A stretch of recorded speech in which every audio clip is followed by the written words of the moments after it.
Tanya Wolf. And I am Michael Waits. Welcome to the Moneymakers podcast brought to you by Sophia.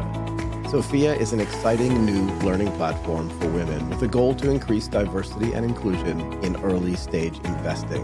This podcast is a finance, innovation, and investing show for amazing women everywhere of all ages. Each fortnight, we will feature an inspiring woman from the investing and finance sector or a female founder with a special focus on Asia. Our guest today is Amy Reed, a co-founder and the CEO of Techsembly. Amy, thanks for doing this today. Thank you. Thanks for having me. Pleasure to be here. It's our pleasure. Would you like to give our listeners a little bit of your background for some context? Yeah, of course, sure. So I was born in Scotland. I'm half Canadian, half English. I moved to Singapore 10 years ago. Prior to moving to Singapore, I studied in Glasgow. I studied in business studies, specializing in marketing. And then after university, I went to join BT on their graduate scheme, and I worked there for 10 plus years. After that, we moved as a family to Singapore, and I've been in Singapore for 10 years. And since that time, I've had a number of different roles. I joined here initially working for Facebook, and then I worked for an insurance company where I looked after I was a chief marketing officer, looking after their marketing. And then I had my third child, and I decided to go into what I've always wanted to do. My biggest passion is to start my own business.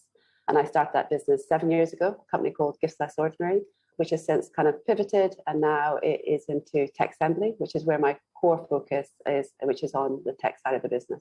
Can we go back to BT for a second? So I like to say, very few people graduate from university and start building things from scratch straight away, right? There must have been either something amazing about you or about that program, but probably some combination of both, particularly inside big companies. Did you get the sense at that time that you were doing something unusual?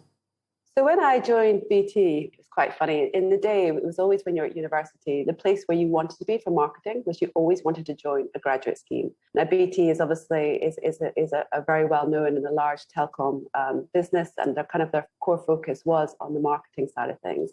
So I remember there was the intake that I had that year. They only took 2 marketing graduates from the whole of the UK. Yeah, and I remember going down for an interview. I'd being asked for an interview, and I finally said to them, they said, look, you passed the interview, so there's no role for you here.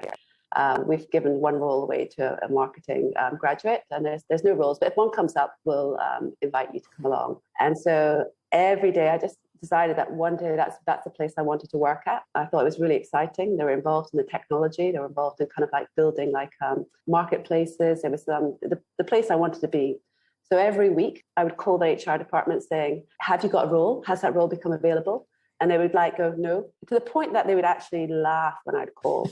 They'd go, oh, here she is again. And then I remember the best one was that I was reading a campaign magazine, and the campaign magazine said, looking for a replacement for the CEO of Consumer Markets. So I phoned them up and I said, I see a vacancy's come available. And I remember them all laughing away. And eventually, that role did come up, and I managed to go for another further interview and get that role. And that's where I started on the graduate scheme at BT. And what was it like building something internally there, right? It's almost like an entrepreneur, a word I don't like a lot.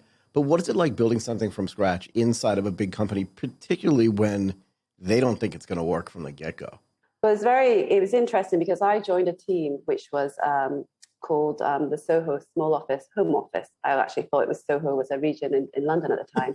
But that's what I joined as a graduate scheme. And what we were building a marketplace to support startups, to support small businesses, to basically give it a marketplace where they could find their finance advice, their insurance advice, their telecom advice, all under one portal. So we actually built in an exciting time because across BT, we were kind of like the innovation hub. So it was a small team, had an amazing boss who created an atmosphere where it's work hard, play hard. We were able, at a very young age, I was able to be in charge of third-party partnerships, in charge of going out to large corporates like Aon and kind of securing third-party deals. So it was very innovative. Obviously, of course, that was the time, and it goes so far back pre the dot-com boom, the dot-com, when we were still on dial-up internet. And obviously nobody was going to go online to a marketplace portal when it takes you about 30 minutes for a couple of pages to load. So obviously that didn't work. And then I was responsible for actually closing that part of the business down, which was very sad at the time because obviously that was pre the launch of broadband where things changed significantly. Right. So I should tell you this, when I joined Goldman Sachs, they were thinking about shutting down the business that I was joining. And it was a weird thing because I was coming out of a company where the same exact business was very successful. And I say we because I obviously did not do this alone. And that's one of my business tenets. I don't think anybody succeeds alone. We took that business from $8 million a year to $135 million a year and basically freaked out management because they never thought it was possible. But I'm not telling that story to say about me. It's just about what you learn in that process of going through things. When you look at an opportunity, right? So you said earlier, you wanted to do the thing that you always wanted to do, which was run your own business. So it sounds like you've always been quite entrepreneurial. Do you want to walk us through a little bit how you got from working at these big companies to starting your own company? So I had a lot of exposure. And I think even in the early days of BT, that little team that we worked with was almost seen as kind of like a mini incubator. Yeah. Like we were able to kind of like to innovate, to explore. And I got a taste for it. And I've grown up in an entrepreneurial family. So I've kind of seen from my parents, like, the highs and lows of being an entrepreneur. And it's always something I knew from a very young age I was going to do. It was just a case of finally when the time is right. I was so grateful for the time I had with BT and the graduate scheme because I learned a lot. Like I learned, working with great teams, being able to live in London. It gave me the foundation I needed to kind of like to move on. The taste for entrepreneurial, I think, is something that's always there in you. And I think I remember there was a time in my path at BT, I hit kind of like what I'd say was a roadblock. I was promoted a few times quite quickly. And I remember going for an interview for my promotion. And it was supposed to be a walk in the park because I was due it. And I didn't get that promotion. And what the reason being was, they said, the HR lady said, she's going too fast. She's going to hit a wall and break down. But yet a male counterpart who was a year older than me, obviously, but not doing the same role I was, got through. And I remember thinking at that point, I don't want to do this. This is not, I'm not used to politics. I know what I want to achieve and, I know what I wanted to go and do. And they said to me in the team, I said, well, look, that's it. I think, time's right for me to maybe resign. And they said, look, you can go anywhere across the business, choose whatever job you want. And so I went and I found a job which was in a team. And I really liked the team. Like it was a company called BT Answer the Point. They were kind of like, it was seen as that project that everyone was dibbling around. It's not going to succeed. They've launched it in Scotland. It's destined for disaster. But I saw like what I did. I believed in the product and I believed in the overall product. And the product was based on a new model that BT had never taken on board before, which is all about generating new revenue streams through call completion and call stimulation. So BT Answer was a free messaging service. But obviously with BT owning 80% of the lines, there's huge significant revenues that can be generated there. So I said, that's what I want to do. And they laughed at me and said, well, you really want to go to that project? I said, I do. I said, that's exactly where I want to go. And I remember going to the board and they said, we're not, the trial's not working. They're going to have people migrating from our paid for messaging service. This doesn't make sense. And I said to them on the table, give me 3 months to turn this around or I'll resign. And I just want a chance to prove myself. And what we did is we renamed it 1571. It was BT's biggest success story of the whole year. And it was a team of just myself, my boss, who was the technical side, I was the marketing, and one graduate I recruited. And all those people who kind of said, this is something that's not going to work, or all those who took the glory because we were able to generate millions. Naturally. Yeah, actually, yeah. Standing up in the best campaigns we ever did across the UK, won a number of awards. But yeah, I think when you have a belief in something and you're passionate about a product, that kind of like, it's a great experience because that team was kind of overlooked. So we were able to be a bit maverick. We were able to do what we wanted to do to kind of like to deliver results. And it did. And, when sometimes you take a team out of the big corporate structure and all the kind of like the politics, you have that ability to really deliver something excellent. And so the entrepreneurial side of me has always been there. Right. And I always wanted that there was always going to be a time that I wanted to put my money where my mouth is and deliver for myself something that I was passionate about. And I knew I could turn and deliver great results for. Very tenacious. Yeah, very. This is a little bit of a philosophical question for me. But when you identify a market gap, which you clearly did there, how do you determine, and you did it with Gift Less Ordinary as well, we'll get to that too, but how do you determine whether you need to start a business to fill that gap or if there's just a gap there that can't support a business? I always think if there's a gap there, there's a way to fill it. And the way to fill it is to innovate. I think if you're looking at existing solutions and they haven't filled that gap already, then there's a problem. So for me, what I always want to do is if I see a gap, I know there's a way to kind of fill it. And that's what I spend my time trying to Is it something I'm passionate about, trying to solve that problem? If so, then I'm going to go after it. Got it. So talk to me about the genesis of Gifts Less Ordinary. What is it? Why did we start it? What was that gap that you saw? So Gifts Less Ordinary is a global marketplace that brings together kind of like personalized, unique gifts from across the globe. I recognized after having my third child in Singapore, I realized that, look, it's very easy to get like, high-end brands, like kind of like your Pradas, your kind of like your chains like Zara and everything out here in Asia. But what you don't see is what you get a lot across in Europe, which is like artisan. So like, unique products, personalized products, handmade things. So I decided that what I wanted to do was to bring those brands to Asia. So I built a global marketplace, and my focus was to not just be on Singapore, but to look across borders. So I wanted to have a storefront in Singapore, and I wanted to have a storefront in Hong Kong. And I wanted the store in Singapore to bring together great Singapore artisans with international brands that haven't been seen here before. And in Hong Kong, do the same, support Hong Kong brands with international brands. So that was kind of like my unique premise. I realized that in these markets, there's a real opportunity to kind of like bring brands that haven't been seen here and launch them into Asia. So that's kind of like where Gifts Less Ordinary first came from. This is also where Amy and I met maybe 4 years ago. 4 years ago. 4 or 5, wasn't it? Yeah. I'm losing track of time. I'm still 28. And we met through a mutual friend who introduced us as for potential investment. I wanted to make an investment and started to meet with Amy. I remember our very first meeting over coffee, might have been lunch actually. And I remember thinking all the things that I've just thought about listening to you again, talking about your career, which is tenacity. And I knew that whatever you did, whether it was continue with Gifts Less Ordinary or spin it off as you've done, which I'm sure we'll hear about in a minute, I knew that it was going to be successful. And I think that that's one of the biggest learnings I've made as an investor is believing in that feeling. And I'm so glad that with you, that's actually paid off for me, and also in the personal relationship. So I liked you from the start. So I think that also helps significantly with making an investment decision, particularly in the early days. We spent a lot of time together.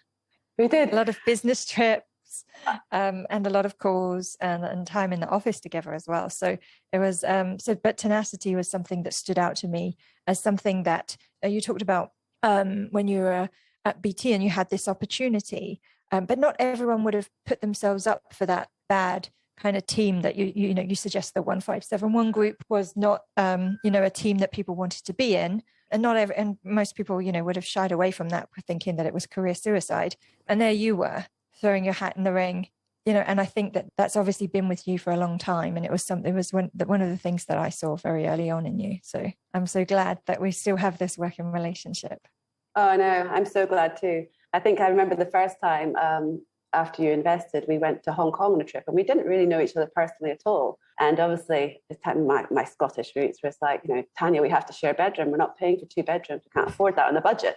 So we had to share a room in this hotel in Hong Kong that had a leaking bathroom, and we kind of got to know each other very quickly, very early on. And I think we realised that we got stuck in, and that the support's there. And I think that's great to have kind of like this ecosystem where you bring together kind of like women who support one another, who genuinely support one another.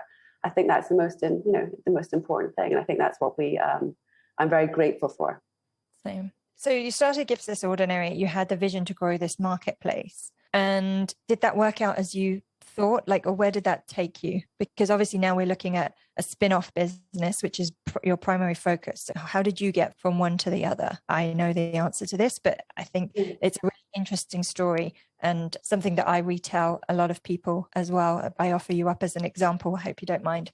As a fantastic example of a pivot or a spin-off, should I say. But love to hear what your thoughts are on that.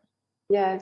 So we had originally built, I think this was Gifts Less Ordinary on the Magento platform. And Ross, who's one of our co-founders, he actually had built the original platform. And Ross and I used to challenge each other in the early days when he was still at the agency side and saying, look, we need to do customizations. He said, no, you've got to have one base currency. You've got to do this. The platform doesn't allow it. Anyway, over time, I persuaded him to do a lot of customizations on the site.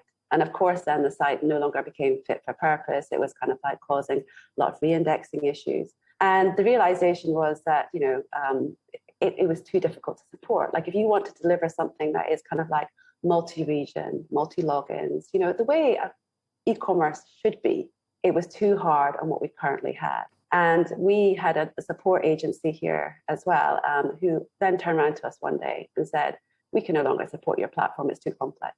And he said, and I said, so you, in terms of not going to support it, are you going to support it from any capacity? No.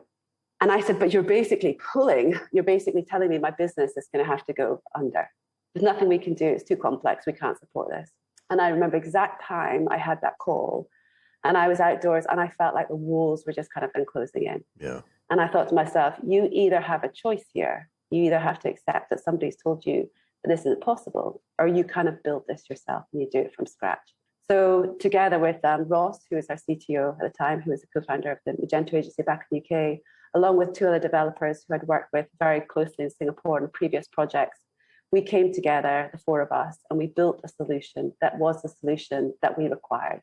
And at that point, we re-platformed Gifts Less Ordinary. But that took a time for us to realize, when I got that news, you either crumble and you think, we can't go any further. We cannot invest, a few $100,000 into re-platforming. It doesn't make sense. Even though Gifts Less Ordinary was making 7 figures in revenue plus, it wasn't, a marketplace. It's hard to make it kind of like, profitable unless you kind of have further investment and you really scale that business up. So it was, for us, it was, what do we do? And we made that difficult decision to re-platform. And it was a cost to us, the business, it's a huge risk. But we wanted to do it right.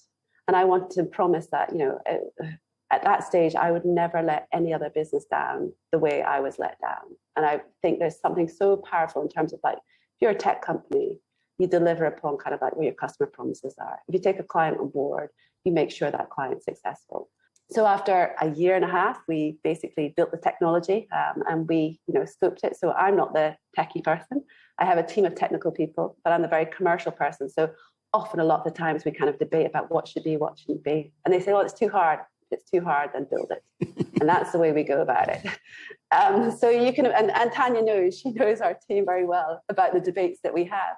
But we built a very, very robust solution. And then we happened to be at a conference in Rise in Hong Kong, and we met, and Tanya, you were there with me at this point. I saw the video yesterday, actually, from, you remember the guy interviewing you? It was great. It brought back some great memories. It was a good conference. It was a very good conference. And coincidentally, we had HSH, who own the Peninsula Hotel Group, come up to us and said, we love what you've built. Like, how do you have an e-commerce solution that allows for you to kind of have multi-storefronts on one site? Is that something that you could license?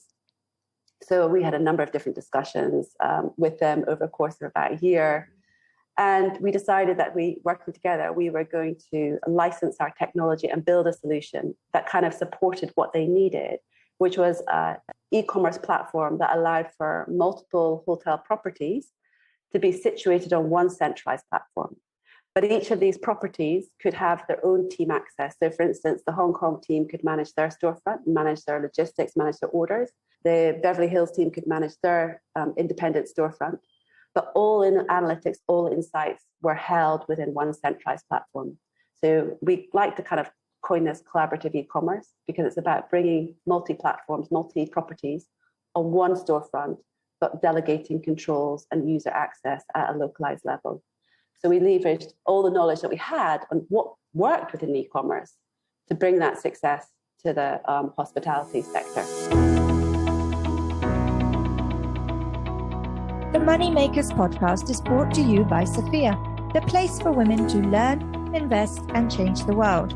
Sophia is an education platform for women, providing much-needed courses on personal finance and investing, with a goal to increase diversity and inclusion in early-stage investing.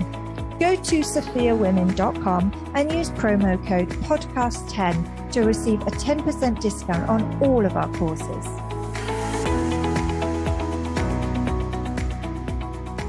Can you just run through what some of those complexities were that your previous agency did not want to deal with? Yeah. So the core was having these kind of like multi-storefronts is one thing, but having multi-storefronts that each storefront has their own independent payment gateway and that allows for different payouts in different regions was something they wouldn't support. So for instance, they would always conform to, no, you need one base currency. So your main currency is USD typically. And then what you do is you have to use different exchange rates or, the different pricing in different regions. Now that doesn't work. Like if you're a hotel client or hospitality client, or even like with us, you want to ensure that your rates and your pricing is fixed to the local market needs. Right. You want to be able to say, a storefront is not just about using a translator tool or using a different base currency. It's about each storefront should have its own unique content. It should be able to be translated in its own language, not using a language translator, but actually hard-coded into its own language. It should be able to be created locally, all of the content, everything, and being able to adapt that to local nuance of the market. Now, with hotels and specifically, who knows your customers better than your local teams, your local properties? You want to give them the controls that they can go in. They can manage like local promotions. So maybe one day you're doing a mooncake festival, or one day you're doing Father's Day in different regions, and you're being able to support those unique occasions. And your local properties want to feel that they're empowered enough to say, I can manage the e-commerce storefront. I'm going to make sure it's relevant. But at the same time, the central team want to ensure there's brand consistency, there's kind of like overarching controls. And that is what our core solution allows for. So the other thing within each of these properties, you might have one of our key USPs is that we built out a multi-product checkout. So at the moment, you'll see a lot of hotels who have a single standalone hotel solution, and what they'll do is say, okay, my F&B is supported by this third-party site. My products are supported by this site. Gift vouchers and experience are supported by a different platform. They've got multiple logins, basically very fragmented. So what we do is and I believe we are the only e-commerce solution out there that supports this. Our checkout basket supports multi-product types with multi-logic. So I can have an F&B food delivery ordered from a hotel to deliver at 12 to 1 tomorrow. I can then send a digital gift voucher, Tanya, direct to you. I can then have a product coming through directly from the spa to arrive in 3-4 days' time, because that's what I've chosen. And in addition, we also support third parties. So let's say you wanted to do a collaboration with the likes of like a great brand like Molton Brown or a bedding company. They can then sell their products on your site to generate incremental revenue streams, and they would ship direct to your customers. So it's very, very adaptable, and it allows for the kind of like, it's really thought through the complexities that surrounds hospitality, multi-teams, multi-products. But, from a user experience, what makes sense is to have that very seamless transition where you have, I want to go and visit, let's say, a hotel.com website. I want to go and visit their shop site or their gifting site that's embedded onto their platform. I don't want to feel like I've left that hotel. I still want to be part of their domain. And when I go through, I want to be able to add all these great products in one basket and then check out. I have one checkout process. The last thing I want to do is go, I have to go here for food. I have to go here for gift vouchers, or I have to go to this one to get my mooncakes delivered. And, as a result, you can see it's the right experience from a customer journey. It's kind of like, it makes a very seamless transition. And it's also the ability for us for hotels to upsell. And again, everything, insights, analytics, everything's in one place. You're not outsourcing that to third parties. The control is when you own that data, you can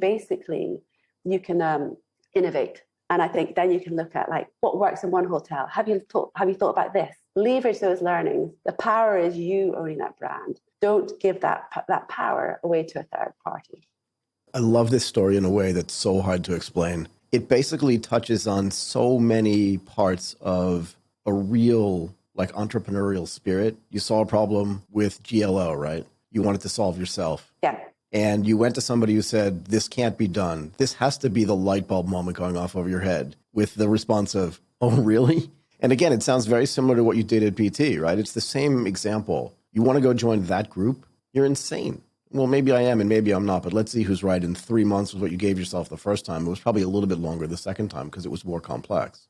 Do you see, and I just love the fact that it's both of them have been successes. And this is really hard work, particularly from an entrepreneurial standpoint, right? Because you're resource constrained at every level. And that just makes things much harder, yeah? Yeah, yes, absolutely. And the other thing is you built this platform originally as a gift platform. You wanted to, it sounds to me like you wanted to build this thing so that people could get differentiated gifts. I wonder often why, like, as the world becomes more and more boutiqued, you know what I mean? You go to every country and there's the same Prada store. So boring. But also they don't do what you're talking about. They don't localize it. In my mind, most businesses are really local. Hotels are the perfect example of this, right? You can't have Mother's Day in Indonesia on the same day that you have it in the United States, right? And like New Year's is different everywhere. So what are we really celebrating kind of thing? And you're building a platform that gives you that level of flexibility. I guess my follow-on to all of this is, what else can the platform be used for? Because when you first started doing it, you talked about collaborative e-commerce. Well, you can call hotels e-commerce because it's electronic and it's commerce, but it's not what people think about when they think about e-commerce, yeah? Yes, absolutely. And again, that wasn't the original idea, but boy, it works super well, yeah? How can it be used in ways maybe now that you have started to see that you didn't see at the beginning? So it's really interesting is that what our core is as well is a marketplace. Yeah. So our core is kind of like being able to have multi-vendor, like multi-products. Where we see this industry going is hospitality brands don't want to push, like luxury hospitality brands. It's really important that they offer the kind of like, you know, the right products. They're seen to be on the right marketplaces, and they're seen to be with people who kind of understand and respect what their core brand values, like customer service, excellency is everything. Now, what we had seen before was a lot of these hotels originally, when obviously in the pandemic, they kind of jumped and thought, right, I've got to go and be on this kind of like this third-party F&B site. Now, when you're not in control of that last mile, that is very difficult for you to control that level of service. Exactly. Like luxury brands want to own that whole last mile. So for us, we are looking at in terms of like, you know, logistics, integration, like, you know, being able to be that kind of like that trusted provider. But we're also that helping to support. So where we see this going forward is we want to create like an ecosystem where we can help hospitality brands with their products, push them out into new audiences. And for us to do that, become kind of like the aggregator where we work with selective brands. Curated, exactly. And then it's up to the hotels. Do you want to feature on this platform? Do you want to feature on that platform? If so, you can kind of sync it across. And because we enable marketplaces, we enable, you know, a well-created marketplaces, then you can kind of like be able to kind of like push products onto different platforms to help generate different audiences and different awareness. Yeah. So that's where we see this going. There's so many things we are working with within the hospitality that we see as great opportunities, like event kind of like bookings. You know, there's a lot to build on to even improve our product even further. And a lot of it's driven by working with the hotels, and we work in partnership with them. Like if they have a problem, we want to solve that problem. Right. And I think that's why they like us, because we say, right, you know what you're dealing with, if we did it this way and we introduce that as an enhancement to our overall SaaS platform, it's going to benefit all of our clients. And it's going to generate significant revenue streams. And, you know, that's kind of like where our core is. We want to be that partnership for them to help deliver results, increase conversions, and drive incremental revenue where they never thought it was possible before. Do you see hospitality as the core of your future at Techsembly? Yes, we do. We do. Yeah. The hospitality is our core, but hospitality also expanding into marketplace hospitality as well, or empowering marketplaces, because that's something that we do very well generally. So at the moment, the hospitality is what we're 100% focused on. And the reason being is because, you know, we see there's a huge opportunity for these brands to make a difference. Like, and you look at the retail luxury space, like these hotels are experiential brands, they're luxury brands. People come to them because they trust in them, they expect a consistent standard of service. As soon as they kind of like push into kind of like to the retail space, they're a huge threat for luxury retail. And what we want to do is help to kind of like to enable that for them, to help them push and pivot into new ways. Hospitality, they have been so adaptable over this period. They will be the key success in 2022 plus. And that's because they've been so adaptable to kind of like what's happened to them. Like, you know, with And also with resourcing constraints and everything else, they've managed to pivot, to think clever, smart. How do we want to run our e-commerce going forward? We don't need multiple platforms. We need to be smarter about how we do e-commerce. And we need to be kind of like much more, a seamless, integrated approach. And that's what Techsembly does and offers at our core. You've seen that from the start, right? You've seen how at the beginning of the pandemic, because of the hotels were mostly just selling rooms, right? They hadn't thought about these, different revenue streams, multiple revenue streams. And now I'm guessing, 19, 20 months on, you're seeing a very different way of thinking, Absolutely. Which is serving you very well. Yeah. And I think what we've done is we've worked with the hotels. So when we go into hotels, we work at the group level. So we tend to take, if a hotel group has 40 hotels or 100 hotels, we tend to work at the group level to be able to offer the platform. And what we do is we make sure that, everything is integrated. They don't have to work across multiple logins. If they want to be pushed out into third-party marketplace, we can support them. But it's really important that we take it at group level, because the group brands want to be able to ensure that they retain control and retain consistently high quality brand value. We've spent so many years in building an e-commerce solution that is robust, but most importantly, secure. Like, we're all ISO certified.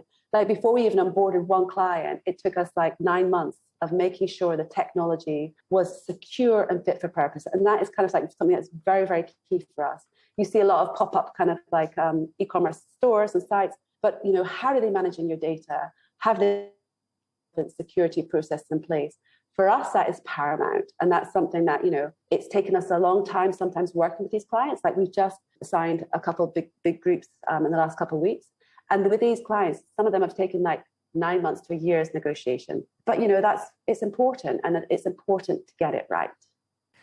Do you find, or have you found with some of these big luxury experiential brands, as you mentioned, that they had been having platform fatigue for the platforms on which they were already situated, and that the necessity to curate, right, meant that there was too much noise on the other platforms and not enough signals for consumers that actually wanted to use their brands, and that their brands were getting mixed up with other brands that maybe were not at the same level? Exactly. Yeah. And also diluted their brand value. Yeah. So the last thing, if you are a luxury brand, you want to associate yourself with other luxury groups. And I think what you're seeing a lot of, particularly with kind of like these F&B marketplaces, they're great in terms of like, a quick win. They take a 30% commission sometimes. Others are different. But your brand, your products are being diluted by others. And they might not be the same quality, not be the same standard as you. Customers come to your hotel.com or your brand.com site because they trust you. Right. So, having your products available through those kind of like on your hotel.com site, they expect that same consistent quality of service that they've trusted from you for the last 10 plus years.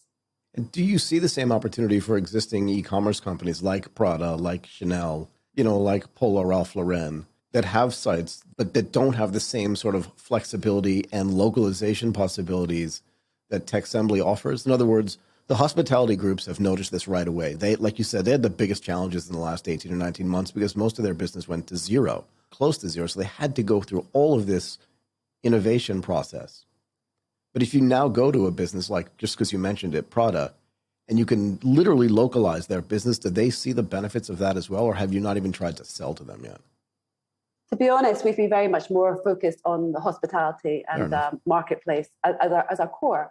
But you're absolutely right in that there is a significant value in that. So where we are best is when it's like a multi property or multi-team. So if they have teams in more than one location and they want to empower those teams to manage, a great example is a distributor. So a distributor might like a luxury watch distributor might have kind of like be selling in Singapore, Indonesia, into Thailand. Now, they would want each of those independent stores who basically who have their product inventory at a store level to manage and control those storefronts. That is where our solution is very good as well, because we allow for different teams to have different user rights and permissions and to manage storefronts. But at the same time, you still retain and own brand.com. So you can imagine a scenario, you as a luxury brand, you're working with a distributor in Japan. The distributor in Japan sets up, let's say we'll take Prada as an example, obviously, but your Prada Japan site. And then all of a sudden you have a fallout with that distributor. That distributor then has the domain, the site that they've set up. That's not owned by you. So the control has been diluted. You're not getting the insights, you're not getting the analytics. Whereas if you're on the Techsembly platform, it's one centralized platform. You can turn off that Japan store, you can allocate that to a different distributor. But all the value and everything that you've built up, the SEO, the kind of like customer data, is still retained by you. It accrues to you. Yeah, that's exactly right. Yeah. So do you think about the agency that told you that it wasn't possible every now and then as you continue to build possible? Of course, I do. Yeah, I have a long memory. I think that the truth is as well, though, it goes back, is I think I've learned in life that lots of people will tell you no, and you can't do something. And I think my husband would call it my stubbornness is, well, actually you can. And I think the truth is, I remember a very early age, I was even at school, I remember at the age of 14, I was kind of had my head in the clouds, as people would say it. Like I was an idea person. I wasn't very academic. I wasn't like, spending time studying. And I remember being at this moment when I had a career counselor who said to me at age 14, I said, where do you want to go? I said, I don't know. I said, I see my mum working in business. I've decided I'm going to do business. And it's in Scotland. I've decided I'm going to go to Strathclyde University, which is supposed to be the best business school in Scotland. And he laughed at me. And he said, well, actually, I think you should maybe reconsider and think about whether you want to drop out and go to beauty school. And at that point in time, I remember, and I will always remember it. Yeah, really, yeah. And I remember thinking to myself, I can't quite remember what I said, but I did end up in detention. But I can guess. But the point was, it stayed with me. And when I said, right, well, that's where I'm going. I'm going to go to that university. And not only am I going to go to that university, I'm going to make sure I get on that graduate scheme. So actually, sometimes I like it when people tell me, no, you can't do that, because that's kind of like what fuels me. You just, it drives me. And I think that's so important for everybody nowadays. So you'll always get no's. Like that's just the way of life. But as long as you believe in yourself and you believe in what you're building, you can make it happen. Yeah, I really believe that the world is separated at scale into two types of people. Those that always answer no without thinking first. For some reason, maybe it's just too hard for them to get their head around, or they just don't want to do it.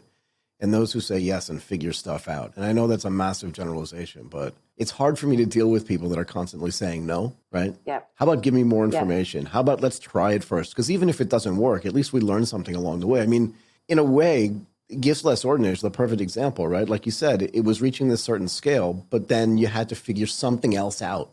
But if you weren't in the game, you were never going to figure that out, if that makes any sense. Yeah, absolutely. Absolutely. Yeah. And it's not the end result, it's the journey that matters. And I think, what I've learned along the way, no one can take that away from you. Exactly. You learn to be resilient. Yeah. You learn to kind of be adaptive, adapt to kind of like, challenges. And you think to yourself, there's nothing that I can't overcome until another obstacle comes. And you go, right, let's focus, think outside the box. How do we tackle this one? Let's move on. And, and that's kind of, that's part of the fun. And I know entrepreneurial, being an entrepreneur is very, very hard. I mean, I think Tanya sometimes seen me that, where it's kind of like, like when we started Gifts Less Ordinary, the early days and all this happened with the technology, like, I was worried about how do I pay staff salaries next month. I mean, you have to go through that. And I think if you don't go through that, you don't really kind of like, learn to be that kind of like adaptable. It is a journey. It's a journey. And I wouldn't change it, because despite sometimes it being, very challenging and, I love it. It's like, running a marathon, you get that buzz.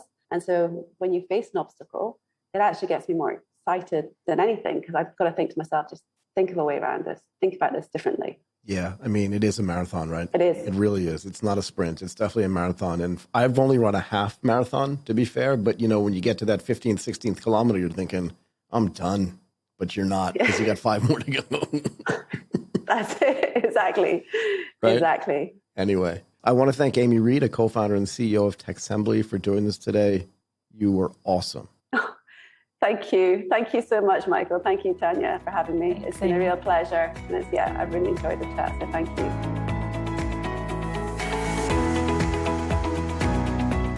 We hope you have enjoyed this episode of the Money Makers podcast, brought to you by Sophia, the education platform for women that increases diversity in early stage investing.